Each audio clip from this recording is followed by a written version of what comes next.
The U.S. Air Force is deploying 6 B-52 bombers to Diego Garcia, an island base in the Indian Ocean, amid the rising threat from Iran.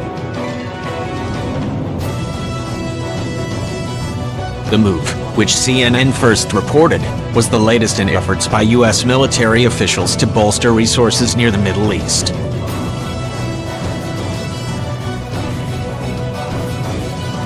The B-52 bombers reportedly were spotted departing from Barksdale Air Force Base in Louisiana to Diego Garcia, which is located 2,300 miles south of Iran's southernmost tip. Each aircraft has 8 engines and is designed to carry a large cache of weapons including cruise missiles, conventional and laser-guided bombs, and nuclear gravity bombs.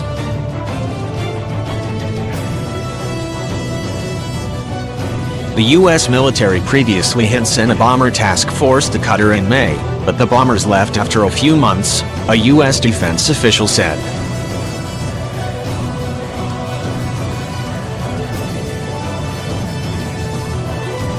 On Monday, Defense Secretary Mark Esper and General Mark Milley, the chairman of the Joint Chiefs of Staff, attempted to quell confusion about a letter circulating from the U.S. military telling Iraq that it would withdraw troops from the region a day after Iraqi lawmakers approved a resolution calling to expel U.S. troops from the country.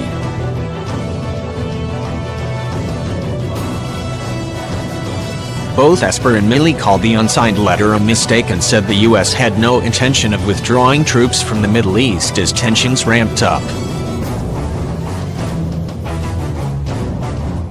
The airbase on Diego Garcia, part of America's sprawling military outpost in British Indian Ocean territory, was once a bustling hub of bomber and tanker activity during the years that followed the beginning of Operation Enduring Freedom and Operation Iraqi Freedom.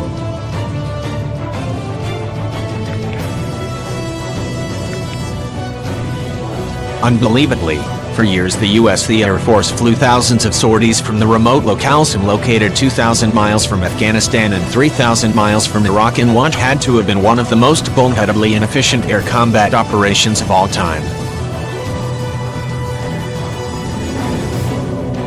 Eventually, they realized basing these aircraft in the Persian Gulf, far closer to the action, would provide way more persistent combat capabilities, save lakes of jet fuel, and preserve precious flight time on America's aging bomber fleet.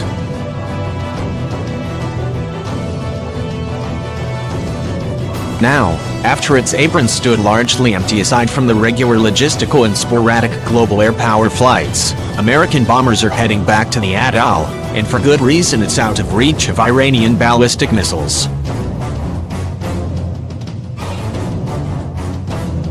The move comes as part of the continued buildup of U.S. forces in the Middle East and increasingly dire rhetoric between Washington, D.C. and Tehran following the deadly strike on Iran's Quds Force commander Qasem Soleimani last week.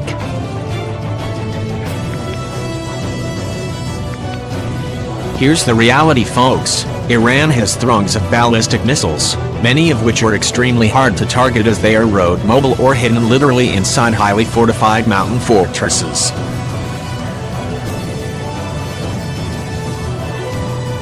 In fact, they can even be launched from these subterranean strongholds. If a major war erupted between Iran and the US, and or its Sunni Arab allies, within minutes, ballistic missiles will rain down on critical bases throughout the regions and especially on airfields.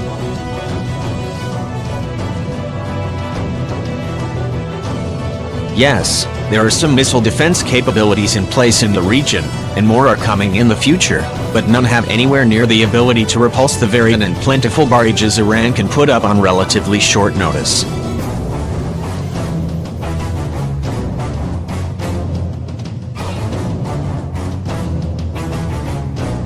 The idea that this isn't the case is utter fiction. Add and wave upon wave of cruise missiles and suicide drones, and you get the picture. Huge fixed bases are very vulnerable to Tehran's military capabilities, but only out to a certain distance from Iranian borders.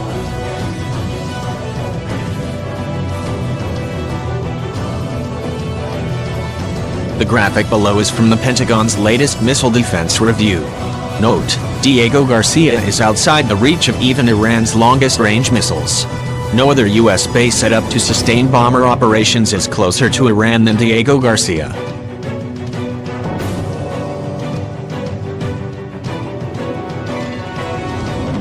With that in mind, positioning all your regional air power at vulnerable bases and aircraft carriers that are well within the reach of Iran's ballistic and cruise missiles is anything but wise.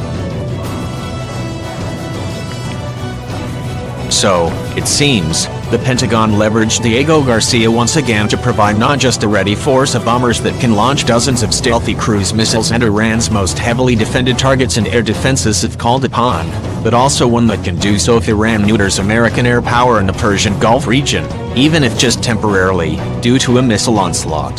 Such an Iranian offensive could come after a conflict kicks off or as a first strike.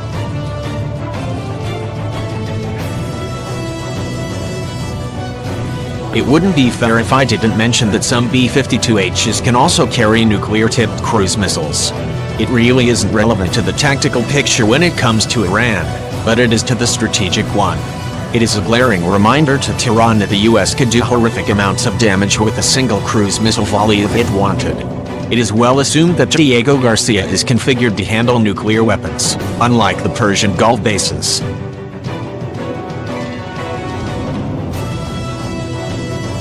The Indian Ocean Base is also one of just a handful of places on Earth that is equipped for sustained B-2 Spirit operations. It has a quartet of large climate-controlled clamshell hangars known as B-2 Shelter Systems, BS-22s, to accommodate the stealth bombers.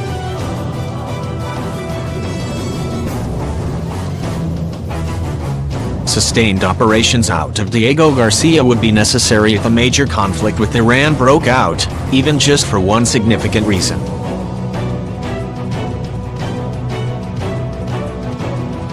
While the B-52s can do incredible damage even from standoff distances, during a conflict with Iran the B-2 will be specifically used to drop GBU-57 massive ordnance penetrators, MOPs, on Iran's deeply buried and highly fortified mountain missile complexes, command and control sites, and those used to support its nuclear program, like Fordow.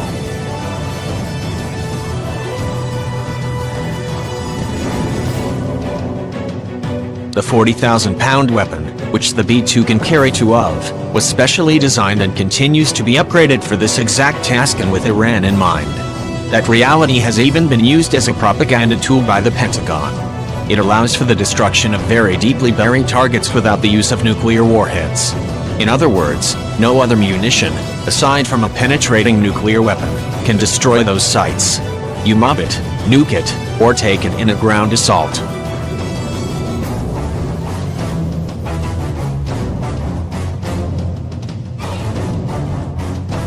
There have been no reports of B-2s being forward deployed just yet, and we may never get an official acknowledgement of such a move like we did with the B-52s.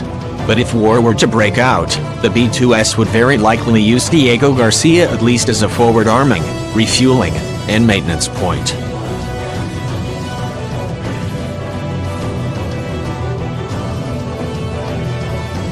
Of course, the airfield is just one of the island outpost's many features. Its lagoon is used to host one of two of Military Sealift Command's prepositioning ship squadrons. A small armada of cargo vessels sits idle in the lagoon, loaded with munitions and equipment, ready to respond to a crisis on short notice.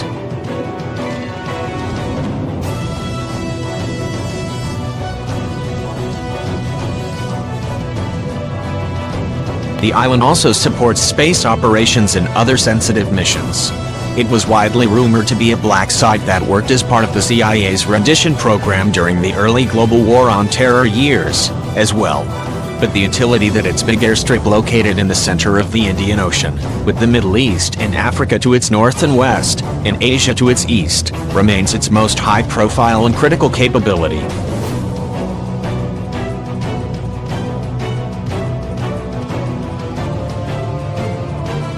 The fact that 6 B-52Hs are headed there during the worst crisis with Iran in half a century is another reminder of that fact.